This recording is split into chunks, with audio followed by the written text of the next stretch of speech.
Madhushree Ghosh is the author of Safar. The book follows the 4 waves of South Asian immigration to the American West. It also explores how food traveled with those communities and with her own journey. Ghosh came to the U.S. over 30 years ago. She says homesickness from New Delhi inspired her to write about food. But more than the smell, it's the noise. And there's chaos there, you know. You can't go there and say, oh, help me cross the road. You cross the road, you know. So it's a vibe. It's a vibe, which is why I think this represents home. Growing up, her father taught her how to knock on fruit to choose the ripest one. Her mother made masala chai and sweets every day at 4 p.m. Ghosh says many of her stories lead back to those memories. Always had to do with my childhood. It had to do with how I was growing up, or, you know, the horrendously awful food that I used to make when I came here for grad school because I didn't know how to cook.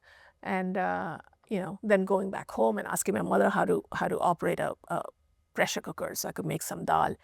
As she pursued her education in America, Ghosh says she learned more about the different parts of her culture and the struggles tied to immigration within her community. And so the book came about because I started asking myself, like, what do these waves mean? And these waves have to do with the laws that this country changed whenever they wanted to. It's happening now. She says she also wants people to think more deeply about where their food comes from and the journey it took to reach the dinner table.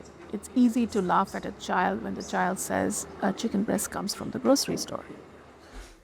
But you have to ask yourself, why does the child think that? It's because you don't know where it came from, or you never taught this child that. So that's what I mean by respect. If you respect the farmer who grew it, respect the earth that sustained it. Through her writing and conversations with others over the years, Ghosh created a supper club called Kabar Co. Over dinner, guests talk with changemakers like food activists, chefs, and writers. She says sharing a meal can open people to new perspectives. How do you talk about food enough for somebody to be interested in a culture that they have absolutely no clue, and in fact, they had no interest in before this? Ghosh says food can create conversations around difficult histories. It can also uplift communities. A lot of the food that we make is with ingredients that came to us through colonization, or it came through people traveling, through immigration, migration, and sometimes it came through indenture. So it's very important for me to tell that story, but when you talk about food, you're also talking about comfort, you're talking about longing, and you're talking about belonging. Ghosh says whether readers take away history or recipes from the book, she wants them to connect with her and with the people around them. I hope people go back and look at Safar and find